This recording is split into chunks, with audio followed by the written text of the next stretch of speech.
काबीना की एक बड़ी और अहम मीटिंग आज जम्मू में वज़ीर आला उमर अब्दुल्ला की रिहाइश पर हुई, जिसमें जम्मू कश्मीर में जो मसाइल दरपेश हो रहे हैं आवाम को, उस हवाले से की गई और जिसमें जिक्र किया गया डेली वेजर्स का। क्योंकि जम्मू कश्मीर की बात करें तो डेली वेजर्स का मुद्दा सर चढ़कर बोल रहा है और काफ़ी वक्त से ये डिमांड कर भी रहे हैं।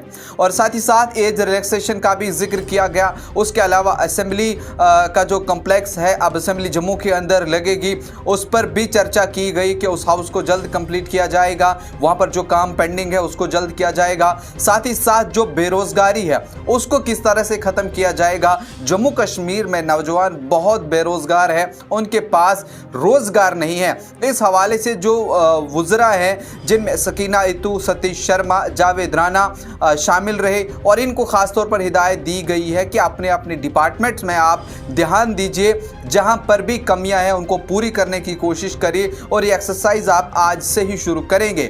चूँकि अगर हम देखें तो वज़ीर आला उमर अब्दुल्ला की जानिब से 100 दिन का टारगेट लिया गया है और इसमें अभी तक कुछ बड़े फैसले ले भी चुकी है सरकार, लेकिन 1 महीना हो गया है और अभी कुछ महीने बाकी है जिसमें 100 दिन का ये टारगेट लेकर के चले हैं और उसको अचीव करने के लिए बड़ी बड़ी मीटिंग्स जो है वो ली जा रही हैं। कल भी उमर अब्दुल्ला की जानिब से पुंछ के अंदर एक मीटिंग ली गई, वहाँ पर भी तरक्याती कामों का पूरा जायज़ा जो है वो लिया गया और किस तरह से आगे बढ़ा जाए। क्योंकि अब आगे पंचायती इलेक्शंस भी होने जा रहे हैं। एक तरफ अगर असेंबली इलेक्शंस में जीत हासिल की है तो अब पंचायत में और मजबूती जो है वो बनाई जाए। और साथ ही साथ आपसे ये भी हम कहें, जो काबीना की मीटिंग आज जम्मू में हुई थी, पहली मीटिंग कश्मीर के अंदर हुई थी और आज इस मीटिंग में नायब वज़ीर आला सुरिंदर चौधरी वो भी इस मीटिंग का हिस्सा बने हुए थे और कहीं ना कहीं जो आवाम की फलाह व बहबूद के लिए काम किए जाने और उस पर जो है वो पूरी तरह से तबादला ख्याल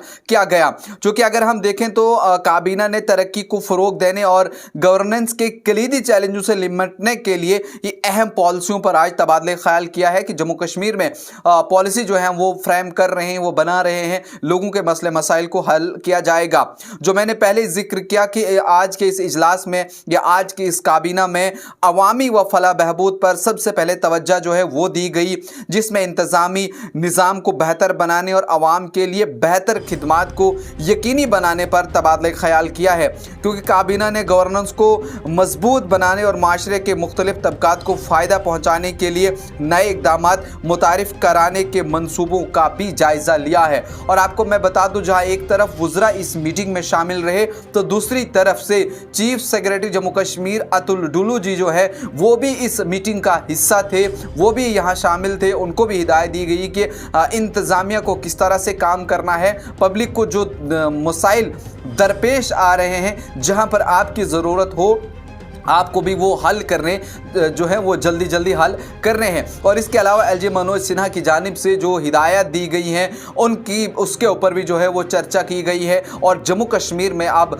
सर्दियां आने वाली हैं या सर्दियां आ भी चुकी हैं, उन्हें दस्तक दे दी है। कश्मीर में आज कोहरा भी लगा हुआ था और उस तरह से जम्मू में या कश्मीर में राशन को लेकर के किल्लत होती है, बिजली पानी की किल्लत होती है। इन सब चीज़ों के ऊपर तबादला ख्याल किया गया है, आवाम को किसी भी तरह की कोई भी परेशानी ना हो। इस हवाले से वज़ीर आला उमर अब्दुल्ला ने तमाम अपने वुज़रा को भी हिदायत दी है और इन्हें ख़ास तौर पर जो जिम्मेदारियां इन्हें दी गई हैं, जो डिपार्टमेंट्स इनको मिले हैं, इनको कहा गया है कि आप उस पर एक्सरसाइज शुरू करें। जहां पर भी आपको कमियां नज़र आ रही है उन सब चीज़ों के ऊपर आप अभी से ध्यान दें और इन सब चीज़ों को हटा दें। ख़ास जिक्र जो है इसमें डेली वेजेस का, एज रिलैक्सेशन का, जो असेंबली कम्प्लेक्स है उसका, बेरोज़गारी का, 100 दिनों का जो टारगेट है उसका और अवामी मसाइल को जल्द अज जल्द हल किया जाए। इन तमाम चीज़ों का जो है जायज़ा इस काबीना मीटिंग में आज लिया गया। आगे भी हमारी नज़र बनी हुई है, क्या कुछ होगा वो भी आप तक पहुंचाएंगे। आप देखते रहिए न्यूज़ इनसाइडर 24/7।